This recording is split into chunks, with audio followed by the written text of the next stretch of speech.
Previously on Fear the Walking Dead, the radio drama. Good people are the first ones to die. Good morning. I'm Corporal Phillips, and this is my partner, Corporal Cole. We're working on a census here in Safe Zone, India, and our squad has been assigned to your home. Alright, listen up here, folks. As commanding officer of this detachment, I am proud to announce that we are infect-free in a 6-mile radius around this perimeter. We are on the offensive. Doug, your family needs you now. I know, but I don't think I can do it. Nick, stop fucking around. Look, give it to Griselda. She needs it more than I do, you said so yourself.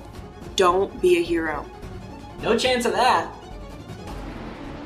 They promised medicine, doctors, electricity, information. Where is it? What about the phones? Oh, Maddie, are you listening to yourself? You're talking paranoid. I don't want to encourage this with Chris, and you shouldn't either. I'm Dr. Exner. So, are you the one who decides who goes to this facility? Well, I have some help, but yes. They rush inside, just as Liza, Exner, and several soldiers have occupied their house. I have 2 names. His uniform tag reads, Alan Hammer. Yes, Griselda Salazar. Daniel Salazar. Niet, not you. Nicholas Clark? What? Come on, man. Free medical care. Courtesy of United States military. Madison watches powerlessly as Nick is shoved into the backseat of a Humvee, which drives away. Are you coming? Liza! Liza gets up into the truck with Exner. Liza. She did this.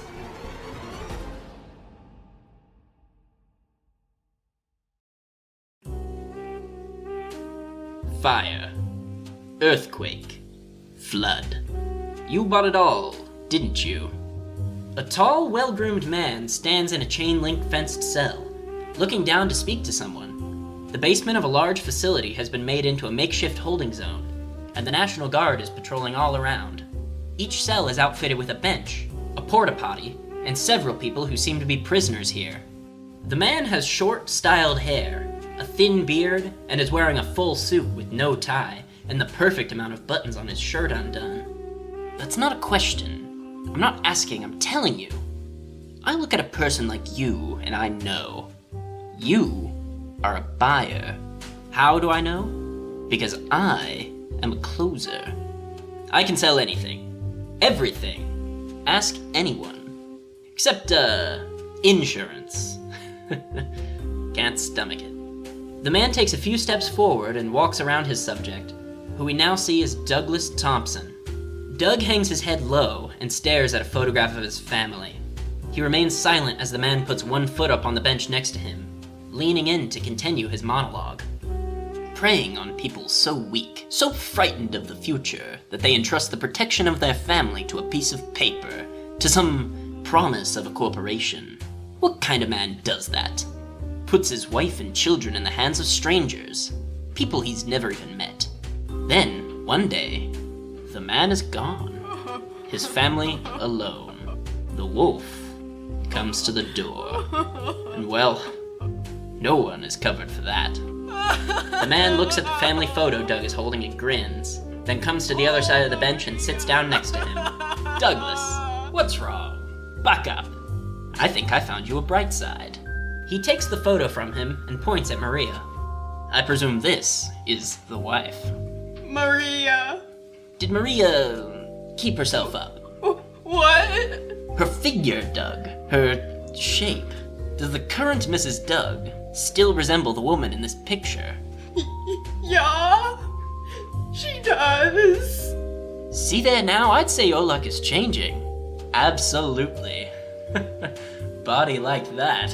Whew. The man continues glancing down at the picture as he stands up and paces away from the bench. It's just the ticket to help her latch on to the kind of man that's gonna help her through all this. Hearing this is the breaking point for Doug. The man calmly hands him back the family photo and stands over near one side of their fenced cell. Doug completely breaks down, standing up and then falling down to his knees at the fence gate, grabbing on as he collapses. 3 guardsmen are alerted by the loud sobbing and approach the gate. The familiar, imposing form of Lieutenant Alan Hammer opens the gate, flanked by his lackeys, Knox and Johnson. Okay, open it up. I was eating lunch. What is his deal? I don't know what came over him. What? No!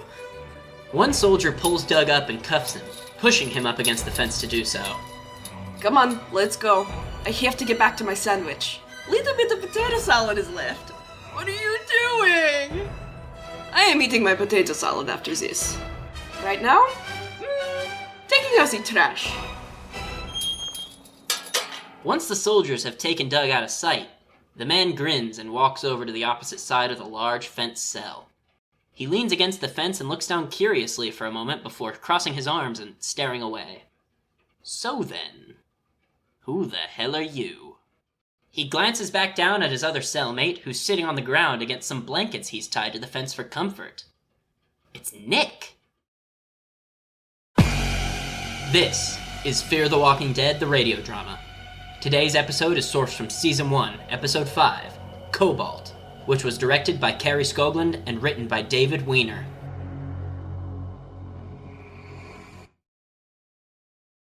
At the edge of the neighborhood, at the huge chain-link fence that surrounds them, Ofelia throws a glass bottle toward the gate, while several others look on. Most of the guardsmen are mobilizing outside of the safe zone. Tell me, you fascist pricks! Cease your hostile action and return to your home. Tell me where she is, you asshole! She runs up and bangs on the fence a few times before going back for another bottle. Come on, you coward! I'll show you hostile. Hey, take it easy. She turns to address the bystanders. What are you all afraid of? You know they're not here to protect us.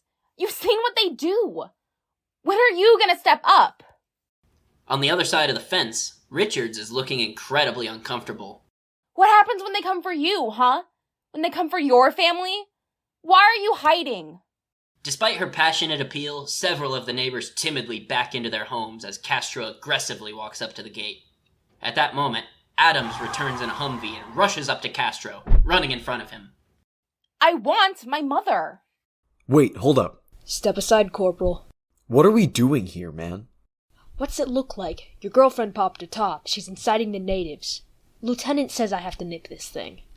Castro moves to open the gate, but Adams holds him back by pushing his hand against Castro's shoulder. Adams, you've got exactly 3 seconds to get your hands off my stripes or I will plant you where you stand. Screw 3, Moyers, man. You don't have to do this. 2. Listen, man. These are people here. These are our people, okay? 2. She just wants her mom. Look at her, Sarge. Think I like this shit? Acting like some power trip in 5-0? I got a family too. I know. Moyers emerges and glares at the two men. Let me handle it. You'd better. He leans in closer. 'Cause Moyers is still in charge. For now. Let him in. The gate slides open, and Adams walks towards Ofelia, who still has a bottle in her hand. Castro glances toward the ground. Go ahead. I wouldn't blame you. She drops the bottle, then drops to the ground, head in her hands. Adams squats down and puts an arm around her. Hey, look at me. Let me take you home, okay? I can't go back there. It'll be okay. We'll get you home now. You take me? As they walk away, Castro nods solemnly, knowing he nearly made a terrible mistake just to please Moyers. However, Richard suddenly shakes his head and turns away from the gate. I'm not doing this shit anymore. He begins to walk away from the group. Moyers stands perfectly still and stares at Castro. Sergeant, impress upon your man the importance of his duty, or I will. Castro hesitates, but only for a moment, and goes after Richards. Corporal, halt. Richards keeps on walking. Damn it, Richards. Couldn't hold out for one more damn day. Hey, I said stop! He runs up to Richards and pushes him, spinning him around. In the Clark's house, Madison sits at the dining room table with her head in her hands and several used tissues nearby. Travis walks in and stands next to her, setting a cup of coffee down for her. She wraps her arm around his and leans up against him. I gotta go. I just gotta go talk to Moyers, you know? If we can just Hey. Chris joins them in the dining room. Did you get any sleep? So, what's the plan? Oh, we were just talking about it. Well, shouldn't I be a part of the discussion? I just think that somebody should be looking out for Mom's best interests. Chris, we're looking out for everyone. Are we? I know you're upset, Chris. We all are, Madison, would you please not interrupt me while I'm talking to my father about family matters, okay? Travis walks straight at Chris, then grabs his arm and pulls him into the next room. Dad, get off me! Get off me! Get off me! I bet if that was her, you'd be chewing through the chain link right now. What the hell is wrong with you? He has no response and begins to tear up.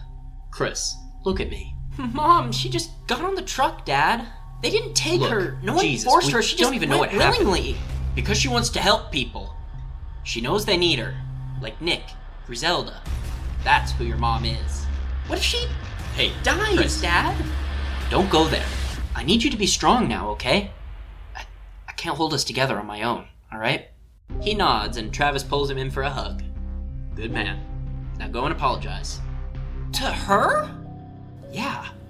Are you fucking kidding me? You are out of line. Chris angrily glares at him for a moment, then storms out, slamming the door behind him as he goes. Go be with your family, Dad! Travis shakes his head and goes back to Madison. I'm sorry, he didn't mean it. When Chris comes back, tell him I've gone to get his mom. And Nick. He gives a small nod, then she stands up and hugs him. Elsewhere, Liza is dressed in scrubs and giving stitches to a man with a huge gash on his arm. Exner approaches and examines her work.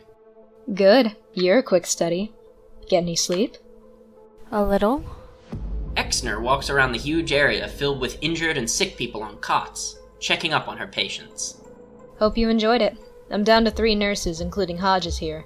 Started with 7, but Command, in their infinite wisdom, sent my 2 best in the first evac, so... What happened to the other 2? Exner uncomfortably glances back at Liza, then down to a patient, changing the subject. New dressings on this leg. My point is, you came at a good time. Nobody expects you to be a superstar. I need to talk to my son. He'll be worried. Of course. I'll see what I can do. And the woman I came in with, Griselda Salazar. She's in recovery. We had to take her foot. Liza's hopeful look turns into a saddened one. All of that work for nothing. I'd like to see her. She doesn't speak much English, and I don't want her to be scared. Right. We wouldn't want anyone to be scared. What about Nick? Is he okay? He's fine. We have work to do, Liza. Back home, Madison is in Alicia's bedroom cleaning up. As she pulls a blanket off the bed, Susan's note that Alicia read last night falls out from underneath. Madison picks it up, and her face falls as she reads it. She glances over at Alicia's childhood drawing and rushes out of the house. Back in the Strand's house, Madison enters through the back door. Alicia? Alicia, are you in here? As she walks through the house, she hears a loud thud coming from below her. She retrieves a flashlight from the kitchen, and when she hears the noise once again, she grabs a knife from the knife block. She approaches her neighbor's basement door, slowly descending into the dark lower level as the thuds continue. Most of the basement is a serene living room area, decorated just as nicely as the rest of the house. Madison follows the noises to a long, dark corridor with a door at the end. The flashlight flickers out, and she smacks it a few times to get it working, then proceeds down the corridor. When she gets to the door at the end, she bursts through it, pointing the flashlight and knife at whatever is within. Only to see Ofelia and Daniel listening to Adam's radio. And Adams is strapped to a chair with duct tape nearby. Hold. What is this? What the hell is this? Madison walks toward the captive guardsman. She's got a knife. Stop. He grabs her by the wrist. Answer me. Stop. What is this? This is how we bring them home. In the Strand's basement, Ofelia has removed the tape from Adam's mouth and is offering him some water. Drink. They make eye contact for a few seconds, but she glances away, then gets up. Madison and Daniel sit nearby.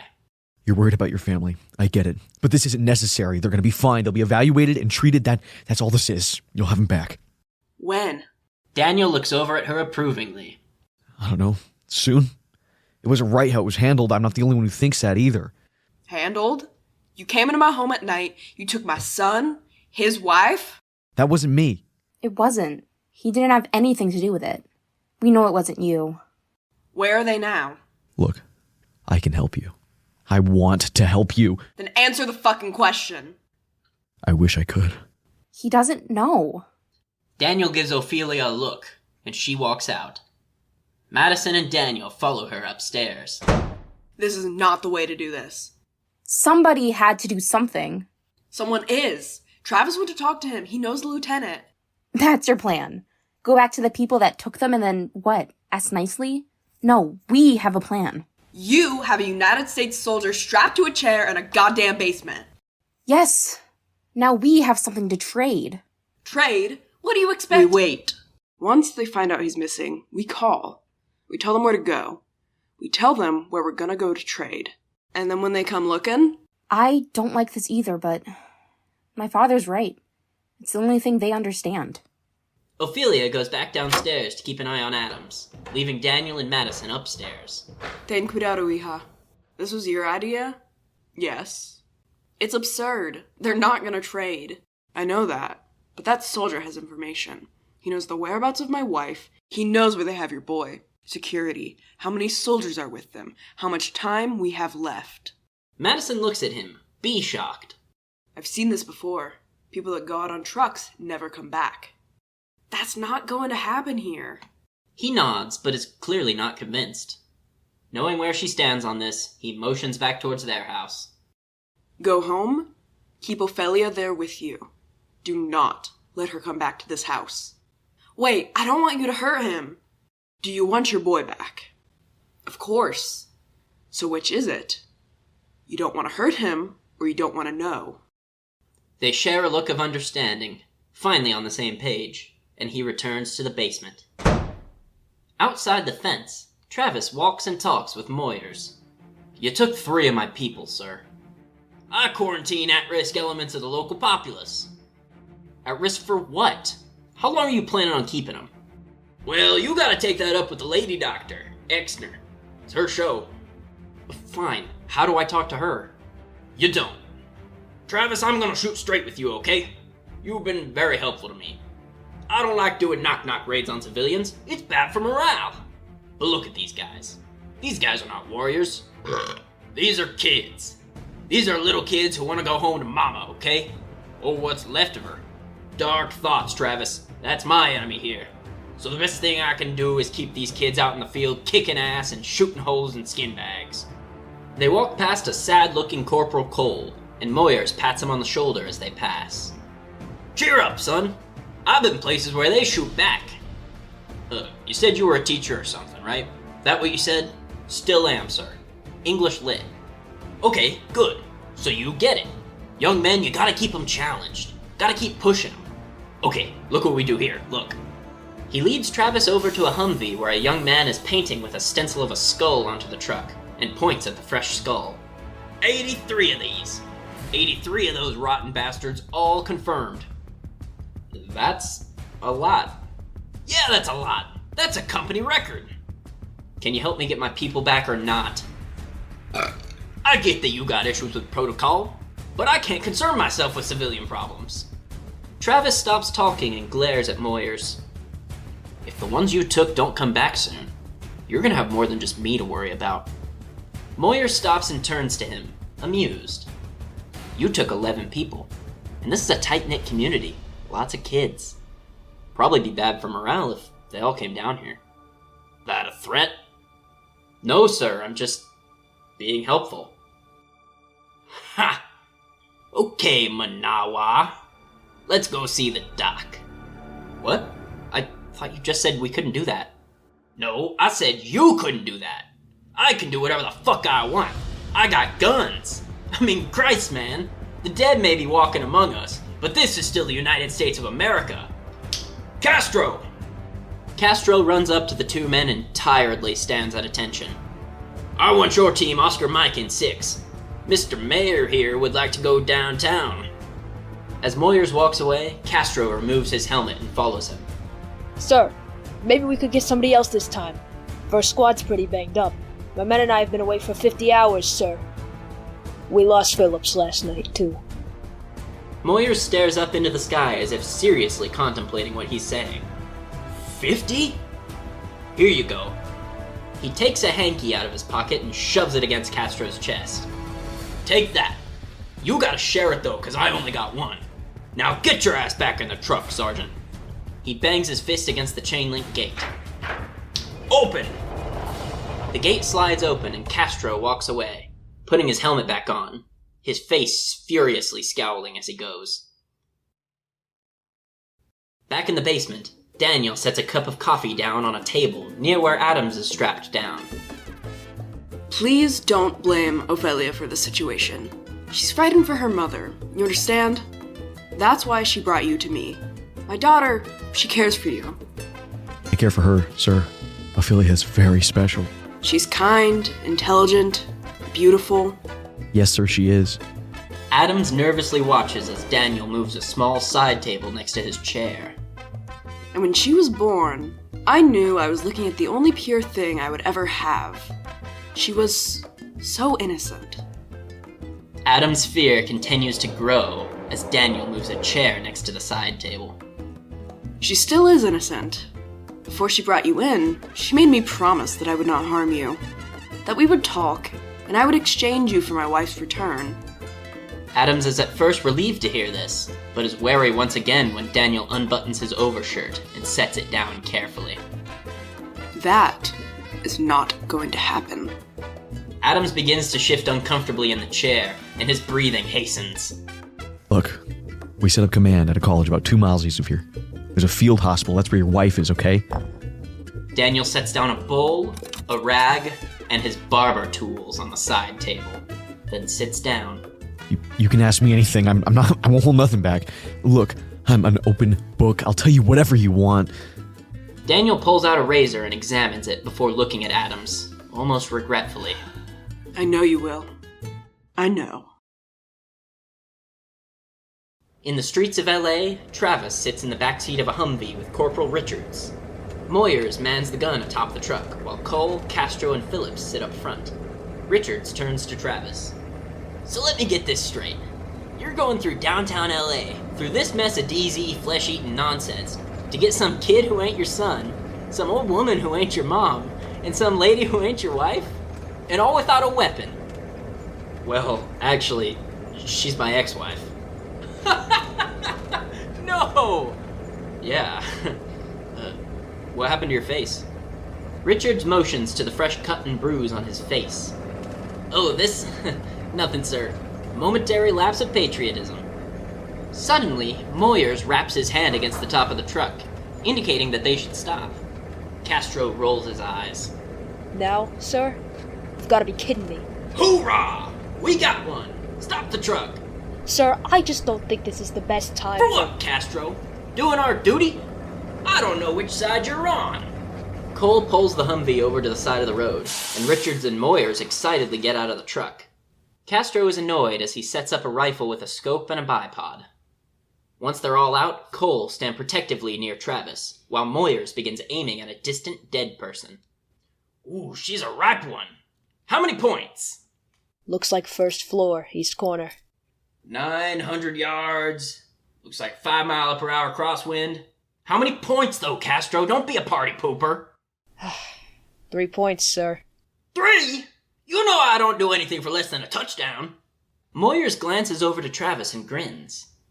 All right, Mr. Mayor. He cocks the gun and steps away, motioning Travis toward it. You're up. Me? No, I couldn't. Sure you can, it's easy. No, I can't. I'm not a good shot. Travis, this here's a tactical mil-dot scope on a bipod. Helen Keller could drill this thing. He doesn't want to do it, sir.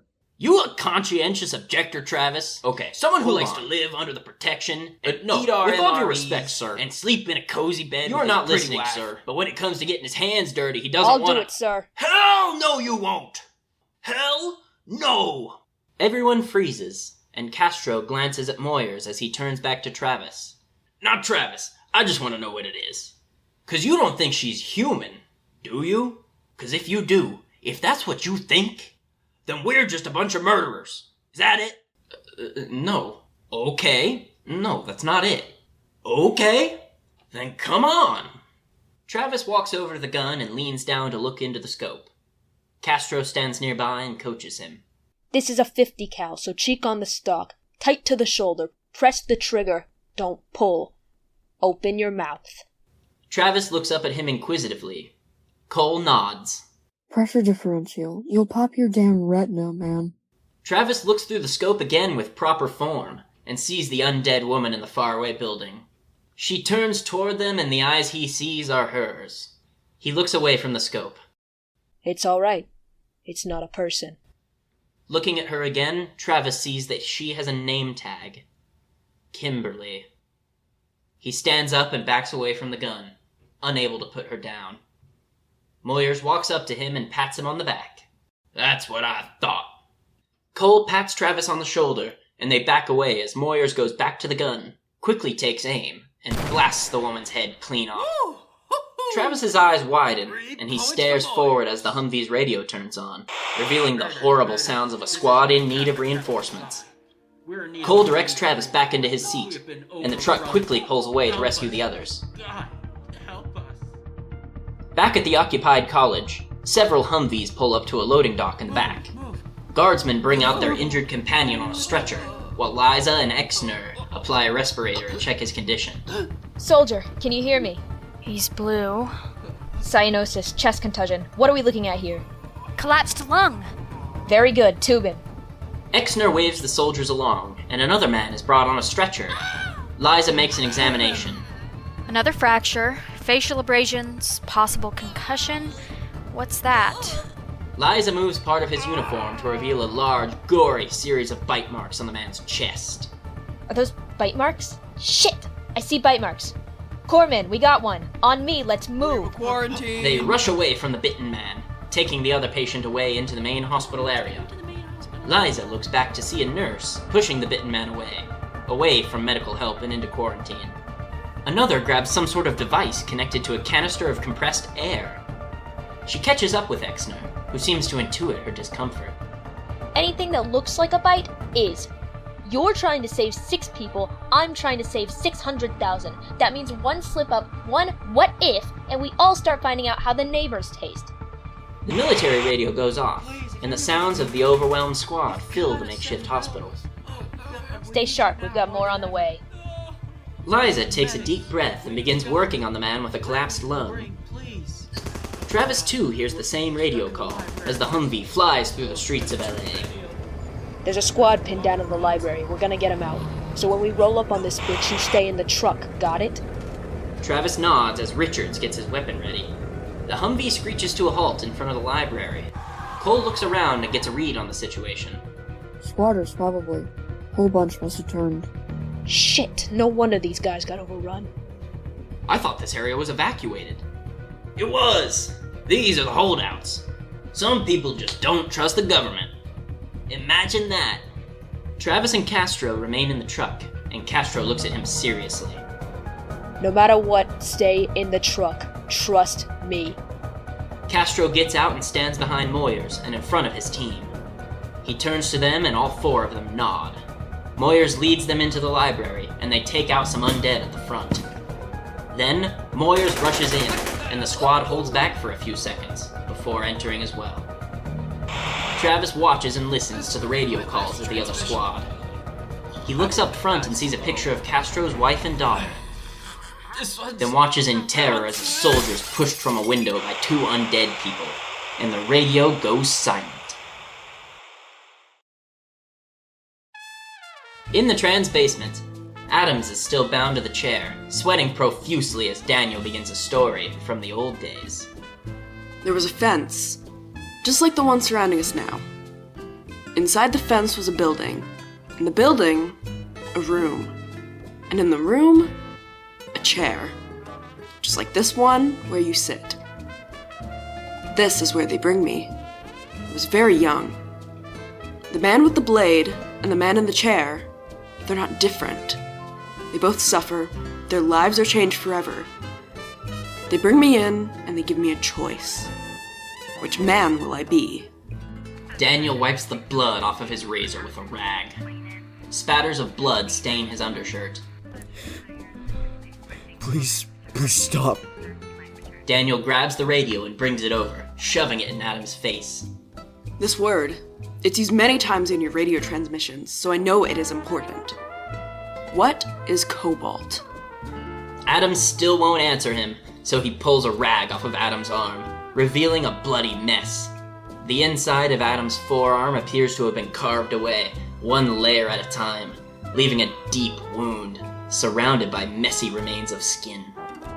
The outer layers have less nerves. The deeper, the more sensitive. You need a steady hand. Daniel holds his hand up in front of Adam's face. It's completely and utterly still. What is Cobalt? I don't know. Daniel retrieves his razor and begins to cut even deeper into Adam's arm.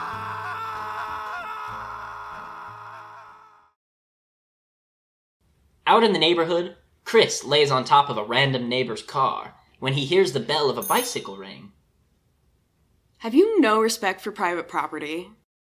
He looks up to see Alicia riding a bike in circles in the road in front of him. Is that your bike? I'll ask the questions. I'm kind of the law in these parts. Yeah, we already got people on that. Yeah, they're federal. This here is my jurisdiction. Everything from the fire hydrant to the Basada mailbox. She looks up to see him sitting on the car still, looking away and not laughing. She pulls to a stop in front of the car. You want to talk about it? He shakes his head, then looks toward her. She points at the handlebars of the bike. Hop on. You gotta be kidding me. I'm not. Come on, I want to show you something. He looks around for a moment before grinning and hopping down from the car.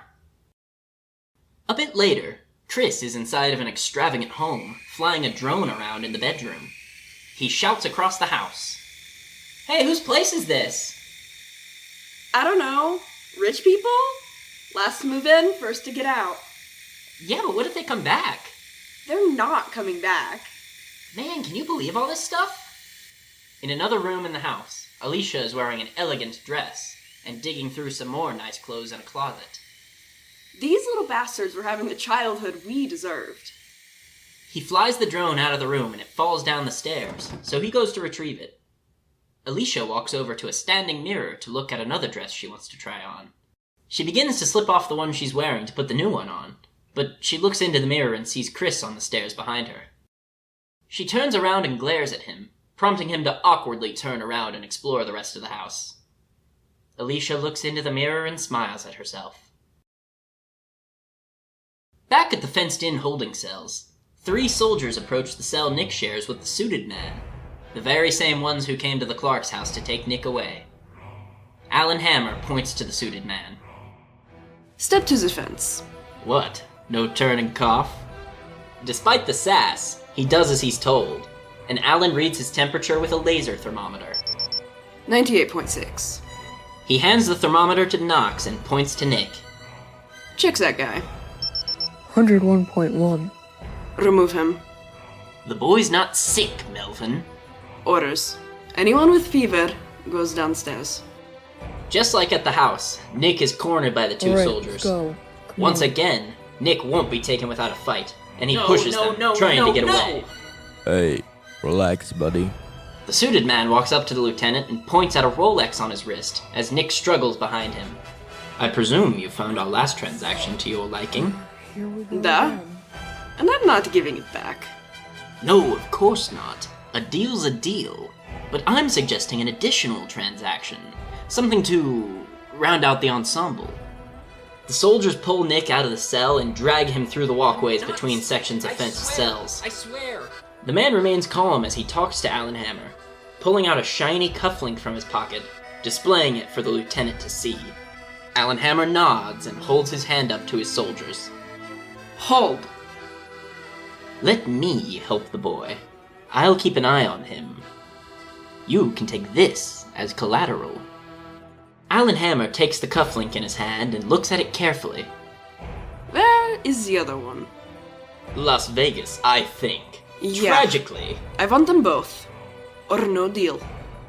Rather than continue the ruse, the man pulls a matching cufflink out of his pocket and hands it to Alan Hammer, who looks at it and grins, waving his hand to his men to bring Nick back to the cell. Where I am from, there are no refunds. Kid turns, it is your ass. You think he'll stop there? The lieutenant takes another look at the second cufflink. Love always. That's sweet. Who is The man scowls and glares at Alan, who simply nods, turns around, and leaves with his troops. At the overtaken library, Richards leads the other members of his squad out, then turns to see several infected coming out of the door in pursuit of them. Once the squad is past, he pulls out a grenade, pulls the pin, and launches it at the undead. Travis gets out of the Humvee to see if they're okay, and notices an important absence. Wait, where's Moyers? He, got held up. Get back in the truck, we're moving out. What happened? He ain't coming. Come on. We'll get you within a few blocks, walk home from there. But Moyers said he'd take me to the command post, to the doctor. Fuck Moyers, man. That guy got Phillips killed. Besides, we can't go near that place after what just went down. I've got a new mission.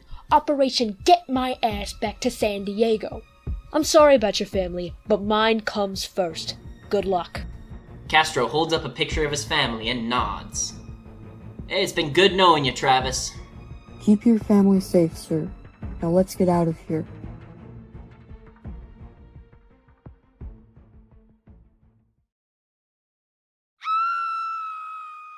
At the Clark's house, Madison suddenly wakes from an unintentional nap. She jumps up and rushes through the Trans backyard to see the back door open. She pushes it open and walks in.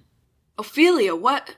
Ofelia emerges from the basement and looks at her for a moment, then pushes past her and out the door. Wait, what? Wait! When she turns back around, she sees Daniel emerge, undershirt still splattered with blood, and now carrying a small bowl filled with blood. He walks sadly over to the sink, then looks out the window as Madison walks over to him. She was 9 years old when she first asked me about the war and why we came to America. And I told her in detail about the violence, what was done, how we suffered. He turns on the sink and begins washing his hands. I told her everything, except which man was me. Do you think that she will understand that it was necessary then to survive? That it is necessary again?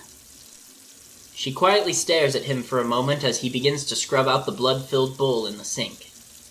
She walks over to the basement door, but before entering, she looks back at him. Did he tell us what we needed to know? Back at Exner's hospital, Liza is quietly sneaking around the building. Nobody walks the halls where she is, so she eventually finds her way upstairs, pushing open a door to reveal the fenced facility that Nick has been held in. She looks around and sees the squalid condition these people are in, but is just as glad that they're alive. She moves through the building to an even higher level yet, to find a floor with a series of large, gated cells. Each one has what appears to be an at-risk patient in it, and she eventually finds Griselda. She taps on the gate a few times to try and wake her up. Griselda? Griselda? She's sedated. Liza spins around, realizing she's been caught. Exner approaches her. Why don't you trust me? I told you she was in recovery. I want to be here when she wakes up. Liza finds the door and continues trying to get in, only to find that it's locked. Liza, she has septic shock. At this, Liza calms down, walking to the side of the cell and looking in at Griselda.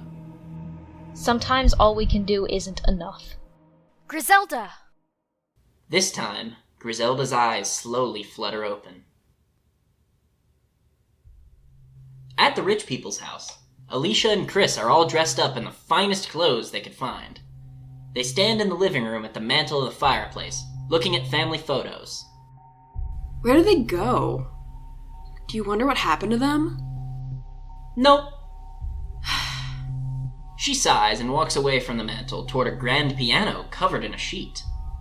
Chris picks up one of the pictures and looks down at it, turning to face her. These are real people. Built a whole life here.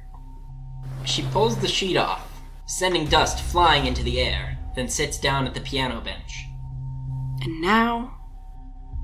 After a moment of silence, Chris drops the photo on the floor, shattering the glass in the frame. He looks up at her curiously. She looks down at the bottle of champagne in her hand, empties the last drops into her mouth, then grins and thrones the bottle. He smiles too, and grabs a fire poker. They go on a rampage through the house, breaking lamps, dishes, art, a chandelier, and finally, Chris jumps onto a ripped-up pillow, sending feathers flying through the room. They look at each other and laugh.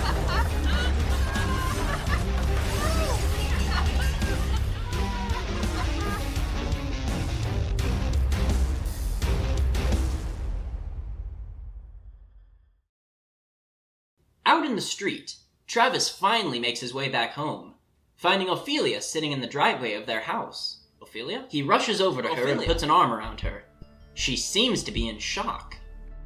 Moments later, he charges into their house to find Madison waiting in the dining room. Maddie? Maddie! Thank God you're okay. Did you know what he was gonna do? She doesn't answer, looking down at the table to avoid eye contact. You didn't know. Just tell me you didn't know. In the Strand's basement, Adam speaks to Daniel. That's when the screaming started. It happened so fast.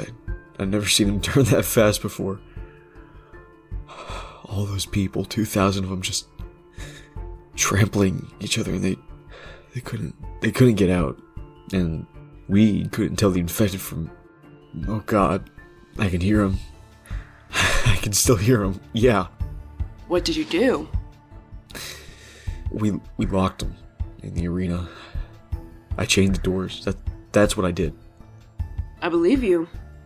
He reaches over and pats him on the shoulder, just as the door bursts open and Travis rushes in, Madison following closely behind. Hey, stop. Stop, Travis. Please, help. Stop. Tell him what you told us. Tell him about Cobalt. Travis, who is beginning to pull the tape off of Adam's wrists, stops in his tracks. He stands back and looks at Adams expectantly. It's alright. Cobalt is the command code to initiate evac from LA Basin. Evac? When? When do we leave? Not you, just us. What? Go on. Our people. Tell him. Tell him what happens to them. Cobalt includes procedures for the humane termination of... He doesn't finish, but Travis understands. He nods, then glares at Adams. When? 0900. Tomorrow.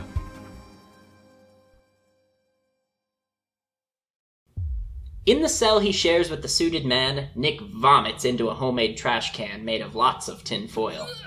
The suited man, no longer donning his blazer, sits over on the bench and grins. I was just wishing we had something to mask the smell of urine. You save the day. Nick finishes up and looks at the man, sitting up against the fence. Oh. So, why'd you do that? What you did with the guard? I mean, you saved me. No, I obligated you. Switching back into salesman mode, he puts his blazer back on. You see, there's a difference. The game has changed. We return to the old rules, and the people who won the last round, with their grande lattes and their frequent flyer miles. He stands up and walks over to Nick, standing next to him. Are about to become the buffet. He sits down beside Nick, getting on his level. So, who are you anyways? Strand. Victor Strand. Alright, Strand. Why'd you obligate me then? I look at you, and I see someone who knows the meaning of necessity. I mean, yeah, I'm an addict. No, you are a heroin addict. That's the gold standard, see? Don't sell yourself short. Nick seems very confused, but stays quiet. The soldiers are leaving, and I'm gonna require a man with your talents when I make my move. What move? The man quickly darts his eyes to his outstretched hand, then back to Nick. When Nick looks, he opens his hand to reveal a key. Nick nods, saying nothing. He's impressed. In the streets of the neighborhood, Alicia and Chris walk home, no longer wearing the stolen dress clothes. When they hear a Humvee driving behind them, they rush over to a fence and press flat against it to hide. When it passes, another one comes, but Chris leaves his hiding spot anyway. What are you doing? They're not patrolling. Something's wrong. In Griselda's cell, Liza, Exner, and Nurse Hodges take care of her as she begins mumbling. Vine como una niña, pobre y estúpida. Me prometí a ti porque era joven y no conocía tu naturaleza. Vi la cara del diablo, es igual a la tuya. Me mostró su rostro, es igual al tuyo, es igual al tuyo. Liza quickly puts her hands on Griselda's face and tries to snap her out of it. Griselda, calmate, ¿sí? Todas estas noches mi esposo y juntos. Todas las noches esperando a que derriben la puerta. Griselda? What is she saying? She's not making any sense. Vi las caras de los desaparecidos esperando para maldecirnos con tus antorchos y sus sorgas. Hice lo que hice. Amé a quien amé. ¿Qué quieres que haga? Liza still doesn't understand and looks at Exner. Her brain is swelling. Arrancame la piel, arrancame la carne poco a poco. Si esa mi penitencia, hazlo ya. No les preguntaré por qué. She seems to relax and smiles, still staring off blindly at the ceiling. Conozco tu naturaleza. Tú conoces la mía. Suddenly, Griselda begins hyperventilating, until her breathing abruptly stops with a final gasp for breath. Liza's face drops as Exner does a final check of her vitals. She looks up uncomfortably at Liza, then rushes around to get a compressed air device just like the one Liza saw a nurse holding earlier. What are you doing? Time varies from person to person, but we know that muscle impulse resumes after death. Any death. They all come back. We all come back. She adjusts the device and attaches what looks like a plastic gun to the nozzle. This is a captive bolt pistol. It's usually used for livestock. Traumatic brain injury is the only thing that stops them from coming back. It's the only way to stop it. She'll turn, Liza. Exner positions the pistol directly on Griselda's forehead, when Liza reaches out and grabs her arm, stopping her. We don't want her to turn. I'll do it. Exner nods and takes a step back after Liza takes the pistol from her. She positions it back over her dead patient's head and pulls the trigger. In downtown LA, Daniel walks through a parking lot, staying out of sight of the National Guard trucks that are leaving. He climbs up the main stairwell of the arena. As he gets closer, he sees that every doorway is forced closed with a small piece of wood between the handles, and, as promised, a set of chains. When he gets within a few feet, an infected bangs against the door, causing him to freeze in place. He watches as this triggers a reaction from the others inside, and every door starts getting pushed on by the infected inside, bending outward but not breaking open. As Daniel continues to watch the snarling beings push up against the doorways, he begins to formulate a plan.